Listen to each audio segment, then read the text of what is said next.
Монгол улсад өнөөдөр үндэсний дүрс төрөлхийн академи байгуулах цаг үе нь болсон гэдэг асуудлыг бол ярьж манай уран бүтээлчд бол энийг их дэмжиж байгаа. Үндэсний дүрс төрөлхийн академи байгуулсны гол зорилго бол төвний дэргэдэх дүрс төрөлхийн мэргэжлийн сургуулийг шин шатанд шинжилэн хөгжүүлэх ийм асуудал бол зайлшгүй байна гэж уран бүтээлч хүмүүд бодож байгаа. Яагаад гэвэл одоо бэлтгэлж гарч байгаа уран бүтээлчдийн чиг хандлага тэрний суралцж байгаа хугацаа 4 жил боловч эхний 1 жил бол үндсэндээ мэргэжлийн хичээл ордог.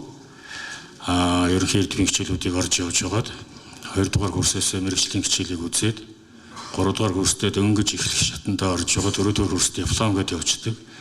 Энэ тусгай мэргэжлийн сургуулийг бол 2.5 жилийн дотор суралцаад тэгээд уран бүтээлч болно гэдэг бол одоо ямар ч гэсэн миний бодлоор бол үндэслэлгүй.